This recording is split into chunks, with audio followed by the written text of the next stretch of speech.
Barb Higgins here, welcoming you to 1,000 Tiny Steps. In this podcast, I share my stories of love, loss, triumphs, and tragedy as I continue to trace my steps backward and ponder what led to the death of my daughter, Molly. If you're ready to laugh, cry, shake your head in disbelief, or simply listen, and tie, buckle, slip on, or lace up your shoes, and join me as we begin our 1,000 Tiny Steps. Hey, everybody. Barb Higgins here, welcoming you to episode 107 of 1,000 Tiny Steps.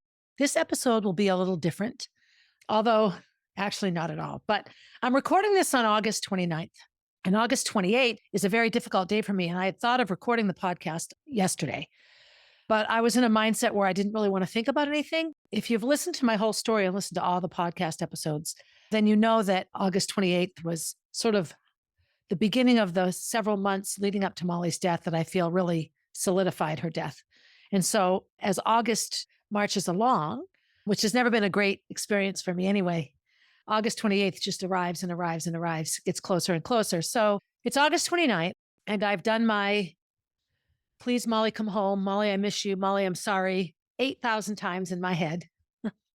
It's all just part of it. And I'm much better now at letting it flow through me and just living it and then taking a breath and moving along than I was even last year. So I feel okay about it. I feel, I can't undo any of it. All I can do is do it better next time. So we have a big dumpster in our yard. We're having our kitchen remodeled. I've talked about that too, I think. And so it was my idea, let's clean out the barn and the garage so that there's, stuff for materials and a clean workspace for workers and all of the things that can make a home construction job easier. But it's also quite cathartic, and with everything that you pick up is attached to memory. So I'm not going to spend this episode talking about the dumpster. Kenney and I have done the dumpster before. This is our third dumpster, I believe. This past weekend, I went and saw Bruce Springsteen. August 29th today's email, talks all about the Bruce Springsteen concert and how amazing it was. But like everything in my life, post-Molly, post-abuse, post-job loss, where I have all these beginnings and endings, befores and afters, the experience was different for me. And it was different in a lot of ways. And so I'll talk about how the obvious ways it's different when you go to a concert at age 60 versus age 22, right? So that's about how old I was when I first saw Springsteen. I was 21, I think. It was 1984. And his Born in the USA album was going nuts. And that's when Bruce really became mainstream rock and roll popular, was 1984. I was in college then. I was dating David. And all of my early Springsteen memories are around the Vaughn family. David, Franny, Karen, Richard. Well, Richard's a McIntyre, but, it was just Bruce. Let's get our Bruce juice flowing, just going to see Bruce. And in my younger life, in my 20s, before I moved back home to Concord, I saw Bruce several times. And in my mind, I always think that that's when I saw him the most. But I've actually seen him the most since the summer of 1999. So the last 24 years. It's a long time. 2 or 3 months ago, I saw that Bruce was coming to Foxborough, and so I bought tickets, and I bought 4 tickets. And I invited Jen and Dave Hunger. Neither of them has seen Bruce before. They're younger than us, but still in our generation. And so I thought it would be fun to bring them. And we had a wonderful time. So as the concert drew closer, Jen, thinking ahead, we should get a hotel room, then we don't have to drive home in the middle of the night. But of course, we have a hotel room. I've got to bring Jack. So who do I bring to watch Jack? So Gracie came. So we load up the car. We have all things for Jack, toys and food and all these different things. And Gracie's coming, and Kenney and I. And so we arrive at the hotel at about 4:30. Concert's at 7:30. Dave and Jen are there already, and they've gone for lunch and they've had drinks, and they're sort of already in sort of the partying mode. Well, I don't know that I've ever gone to a concert sober, quite honestly. I'd have to really think back to my early years of sobriety when I was in AA. I think I went to several like Indigo Girls concerts and those types of concerts with Polly and Kristen, both of whom were practicing sober people at the time. So it wasn't a big deal. And Kenney and I had sort of agreed not to drink. But when we got there and Jen and Dave were having fun, his resolve slips. I had a hard time with it. I have to be honest. I was angry that he decided he wanted to drink. And it's not like I'm his mother, but I knew that I'm now the only one not drinking, and that's isolating because, with alcohol and with people drinking alcohol together comes a level of behavior that excludes somebody that's not drinking. We take the shuttle to the concert venue to Gillette, and we got club seats and they're comfortable. And I could have sat anywhere, quite honestly. I never even utilized the club seat. I never got food. I wasn't drinking, so I didn't need to go to the bar. And I didn't buy any merch. But we got there and we sat right down. We had amazing seats right at the bottom, right in the front of the club section. And so it was about 25 minutes before concert starting time. So they all disappeared to go get drinks, which is fine. I just wanted to sort of be in the venue. And it was beautiful, a summer night, just as a Bruce Springsteen concert in a stadium should be. It should be warm and sunny and beautiful. And it was. And so I sat and I took some pictures and some video clips and posted on Facebook and sort of took it all in. So the thing about concert performers in their 60s and 70s is that they start on time. Oftentimes you'll go to a concert and it says starting time 7:30 and 8:30 rolls around and the concert still hasn't started yet. Not so with Bruce. And so all of a sudden, people start coming up on stage. And on the big jumbotrons, you can see them band member by band member. So I'm looking around and I'm by myself. And I'm bummed because this is a part of the concert that, no matter where Kenney and I are, we both love Bruce. And so this is something I would have loved to share with somebody. But that wasn't going to happen. And so I invested a lot of energy in just being okay with it in the moment. Here comes Nick Clemens. So Clarence Clemens was forever the big man, Bruce's saxophone player, big, giant black guy. He reminds me a lot of Dizzy Gillespie, a similar look. Dizzy was a trumpet player, so not the same instrument, but just a black horn player. Oh, so amazing. One of my favorite realms of music. So he walks up. So I realized that next is going to be little Stevie and then Bruce. So sure enough, here comes Steven Van Zandt, little Stevie. And he always wears funky hats and he's always dressed really just in a weird way. And he didn't disappoint. And then here was Bruce. And so, of course, in all my videos, you can hear my off-key singing and my screaming and yelling. I was so excited. And so began the concert. And he played for 3 hours. He never stopped. That's his reputation anyway, but he's 73, about to turn 74. He turned 74 in September. That's not young. And he was, now, I will say, having seen him in concert for 30 years or so, he doesn't move with the same amount of agility as he did when I saw him at Fenway Park and he hoisted himself upside down on the microphone stand. Those days might be gone, but he never stopped for over 3 hours. He played from 7:40 until about 10:40. He never stopped. 28 songs, one song into the next, into the next. A couple of times he told a couple of stories, which I love because I love his stories.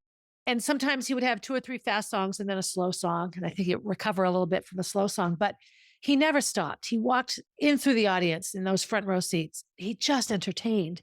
By far, one of the best Springsteen concerts I've seen. I sang along to every song. I knew every word. And when I didn't, I knew enough of them that I could still actively participate.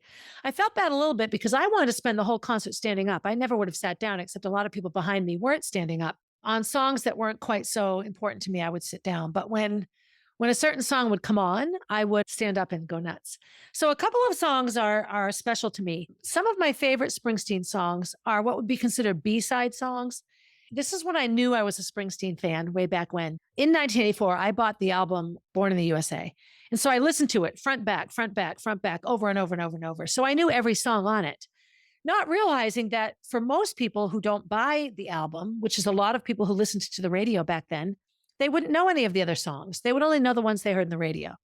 And so I got to know a lot of the songs. So then they would be on the radio and somebody would say, oh my God, there's a brand new Bruce Springsteen song. And I think a new song, and it wasn't new. It was just new to the radio.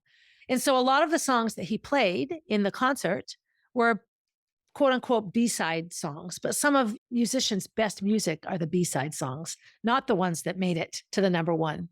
As I listened to every song, as will happen with me, as what happened to me when I was watching Derek perform in Funny Girl on Broadway, everything he did reminded me of a memory that was attached to him.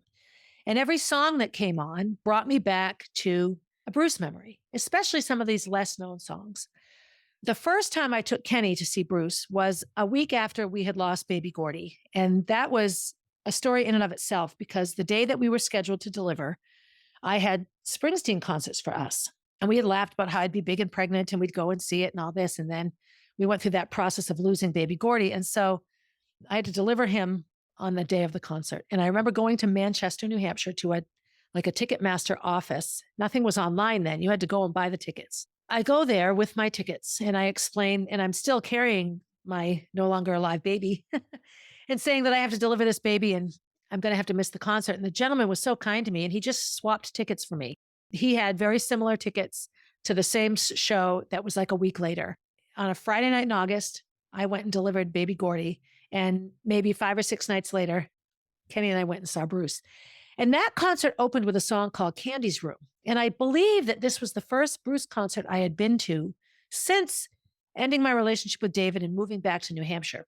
I don't believe I went to any Springsteen concerts really in all of the 90s. Kenney and I go, and I'm thinking, what will he open with? And so he opened with a song called Candy's Room.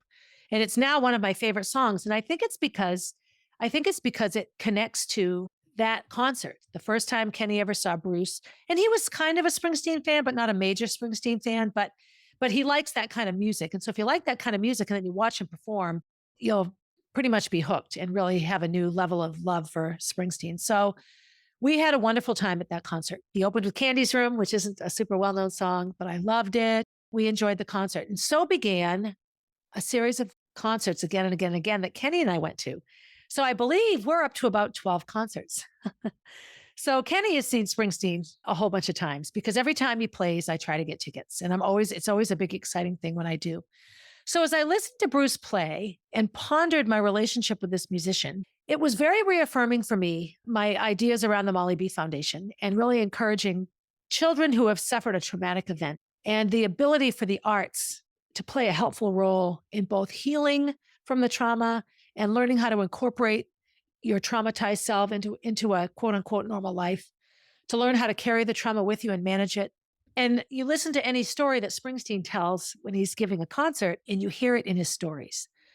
So I'm watching the concert. And of course, anytime there's a Born to Run or Born in the USA, Dancing in the Dark, Glory Days, any of those songs, Born in the USA and prior, bring me back to my Vana years because those were the songs that were popular back then. And a lot more of those songs were played. Bruce has a couple of albums not so well known. One's called The River and one's called Nebraska. Both of them are very, very slow albums. They're not super hardcore rock and roll. They're a bit slower. The songs are ballads. Many of them sound incredibly sad and they tell hard stories. And this is a lot of what Bruce's music does anyway. Even some of his hardest rock songs tell really painful stories or relay experiences of growth and that sort of thing. I had so many memories of seeing Bruce at Gillette and seeing Bruce at the Boston Garden, which is now the TD Garden, of seeing Bruce in Worcester at the Worcester Centrum. I don't think it's called that anymore, but it's an indoor arena in Worcester, of seeing Bruce in New Jersey. I drove to New Jersey with David's brother, Franny. We stayed in Asbury Park. We actually had the most Bruce-centric 48 hours ever. We used my roommate Alyssa's silver car, Priscilla, she named it, and we drove to New Jersey. And that was a concert where we had no tickets and we walked up to the box office and got 4th row seats because they had some left. $17.50 a ticket. Oh, what? Oh my gosh. The second night we were there, we did the same thing and it didn't work. And so we had to just buy them from scalpers and we paid $100 and sat in the nosebleed seats. But Bruce is Bruce.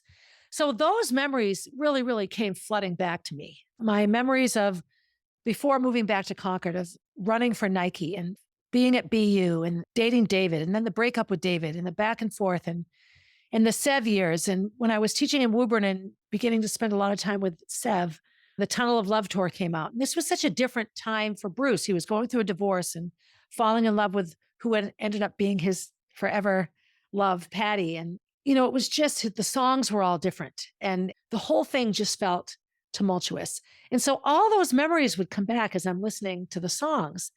And then I'm really participating in the concert by myself. Kenney was having fun, but he'd had drinks. And so he's not quite the same. And it was just difficult. And I just wanted to listen to every word and dance along. What also happened was all of the different times that I'd seen him with Kenney and where I was in my life at that time. And so we had a couple of shows, Springsteen shows, where before babies. And then we had a handful of Springsteen shows where my mom would come and spend the night or come and stay, and we would go and see the concert and come back. Kenney and I have seen him also in a variety of places. We've seen him at Gillette. We've seen him at the Garden. We've seen him at Fenway Park. We've seen him at Great Woods, which is not called Great Woods anymore. It's an outdoor theater in Mansfield, Mass. but we've seen him several times through several different albums, Magic, The Rising, and sometimes we've gone to more than one show in the time that we've seen him. So as I'm listening to the music and watching him perform, all of those things are coming through my head as well. And then I'm pondering Bruce himself because he's a 74-year-old singer. And the one thing I really love about Bruce, and this is my personal thing, not so much of him as a musician and his songs, is that he's very authentic and he never stopped being who he was. He had a brief foray in the LA life and he married a beautiful model and was living a life I think he thought he was supposed to live. And it wasn't long lasting. He was a couple of years and he was back in New Jersey. And the woman he married is from New Jersey. They bought property in New Jersey where he recorded his albums and lived and raised his kids. And his kids are as normal as they could be, having Bruce Springsteen as a dad and Patty Scialfa as a mom. I know one of his sons is a Newark firefighter. They're just really, really regular citizens. And I know that he was very, very insistent that they be kept apart from the ugliness of fame and fortune and what can go wrong when you become famous. Bruce has also always been a champion of the underdog. He always facilitates donations and donates himself to food banks and food pantries and domestic violence crisis centers. And, he finds things to support and encourages his fans to do the same. He has very openly shared his struggles with depression and pretty chronic depression. He wrote an incredible memoir. I'm not sure if he wrote it or if he ghost wrote it. I don't know. Now that I'm into the memoir business, I'll have to research this a little more. But in that book, he is utterly, utterly honest about his severe depression and his inability to function sometimes and his ideations of suicide and hurting so much that he just didn't think he could do it and how phenomenal Patty has been for him.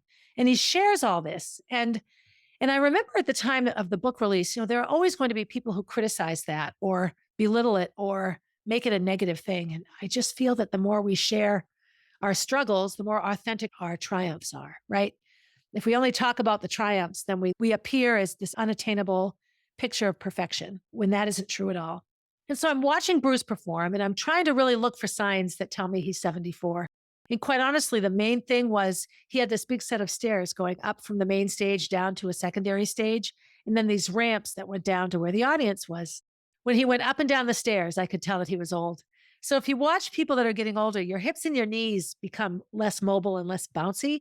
And so those two joints work together. If you have really weak hips or weak knees, they affect each other. Same with mobility. And so he would go up and down the stairs and he had a little hitch in his giddy up. And I'm like, there's 74-year-old Bruce. So he told a couple of stories, and oftentimes his stories would be stories of his youth. And when he was young and really playing to much younger crowds, that made sense, right?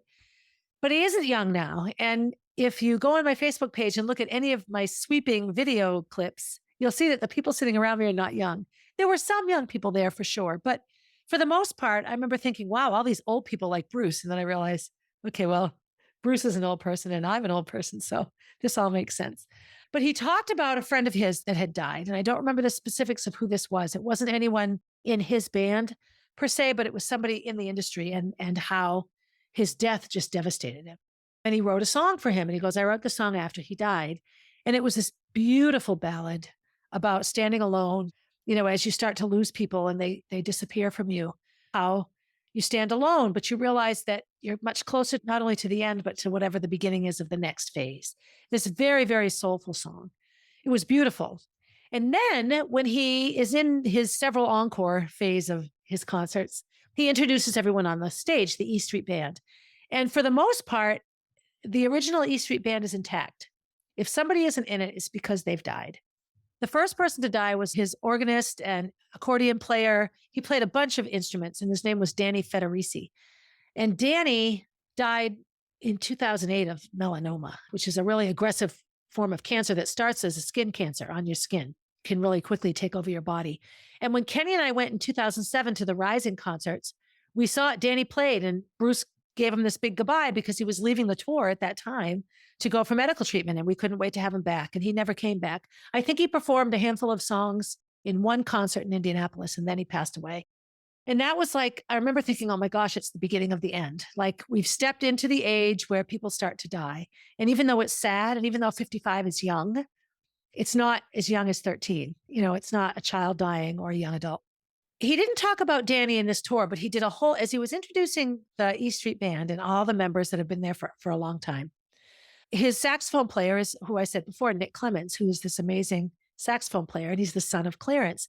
And I remember as Clarence's health started to fail, Nick would come, Clarence Nicholas Jr., and support his dad, and play some of the songs. His dad would play a song, then go backstage and rest, and then Clarence Jr., Nick would play. It was a sort of a transition into the E Street Band. And now he's the big man now. I think of him as a young child, and he's 55. He's 5 years younger than me. But I was so cued into it that when I was first a Springsteen fan, Nick was a teenager. So in my mind, he's still young like that. And so he talked about Clarence, and there's a song called 10th Avenue Freeze Out. And there's a line in the song that talks about changes made uptown and the big man joined the band.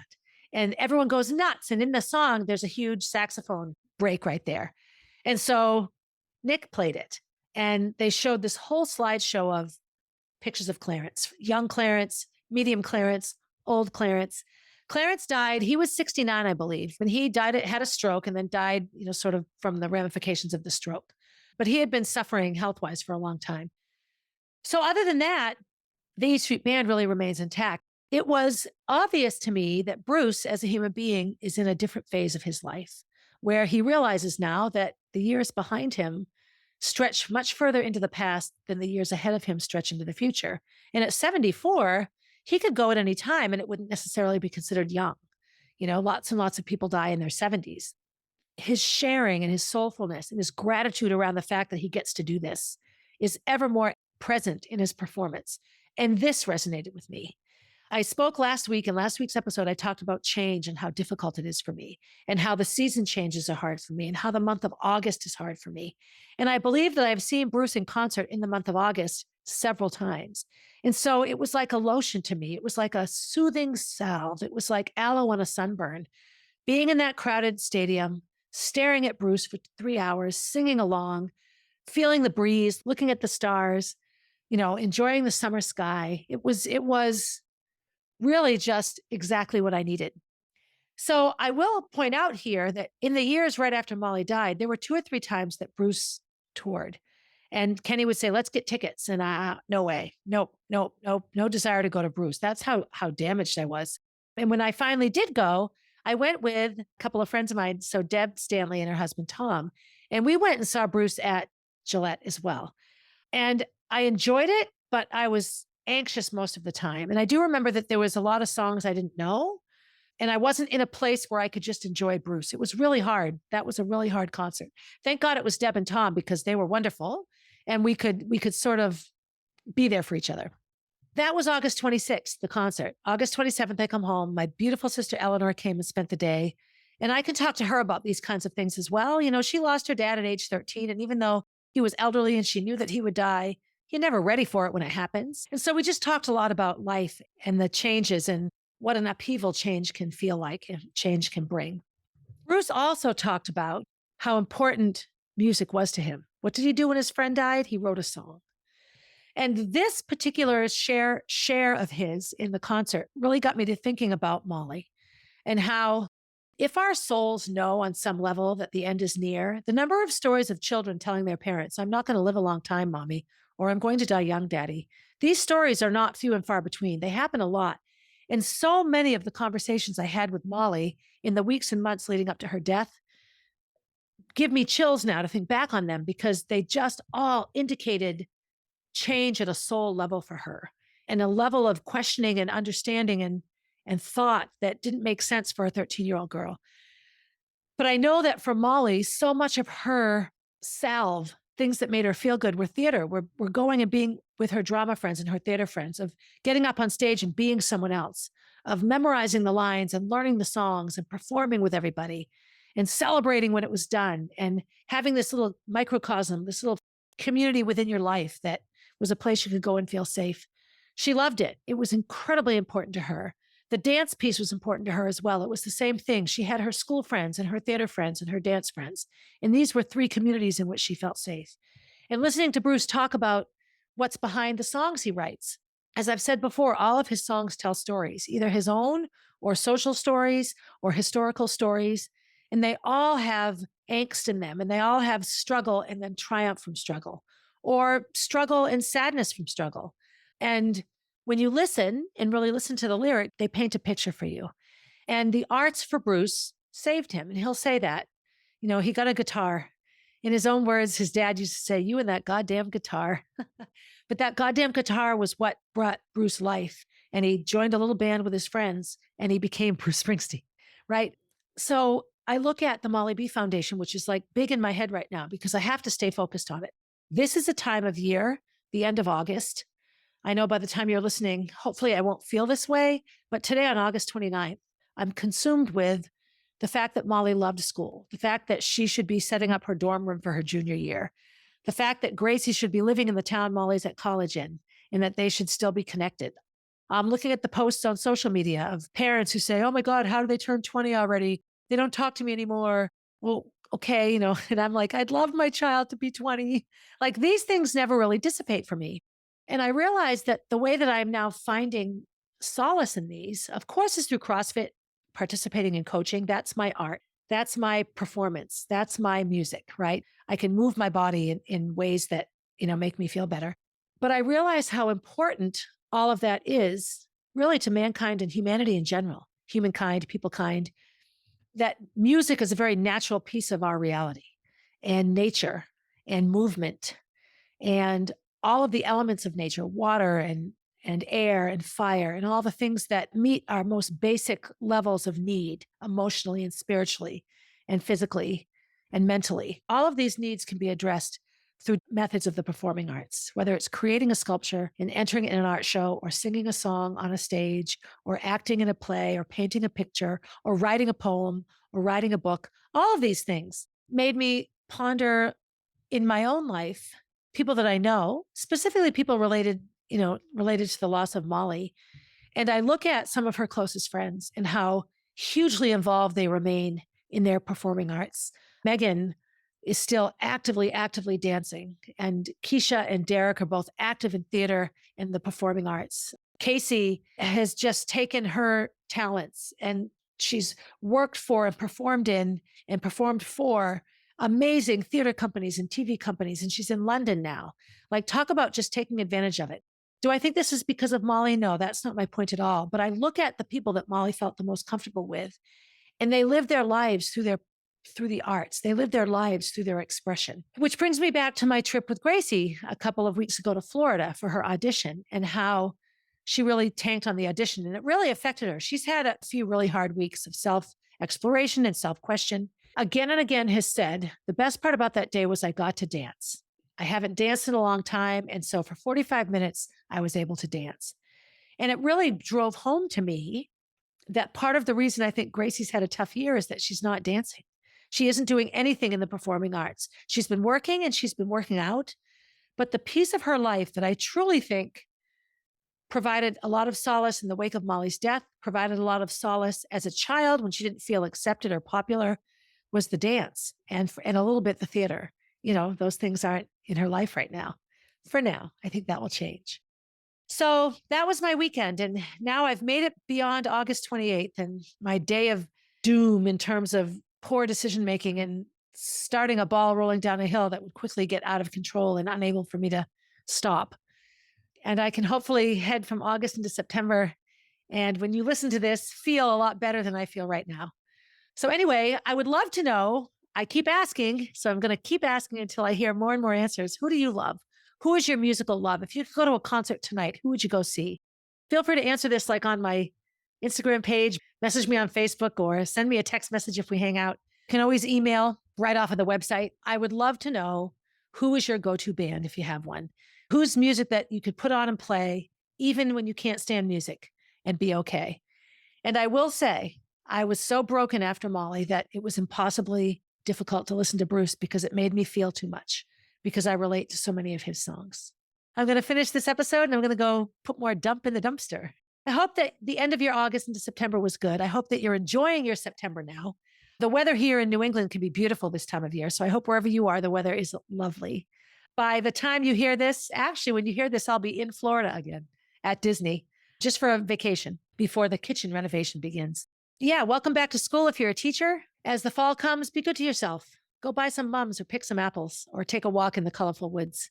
Be good to someone else. Gift the apples you picked to somebody else. Invite someone to take your walk with you. And as always, have a good day, everybody. Hey, thanks for listening and for supporting the podcast. Feel free to leave a review and to share my stories with your friends. Please reach out with your own stories. I love connecting with my listeners. If you want to see what I'm up to next, you can find me on Instagram at barb_444, on Facebook as Barb Higgins, and at my website, 1000tinysteps.com. And while you're there, sign up for my newsletter, a weekly way to find out what's up in the life of Barb Higgins.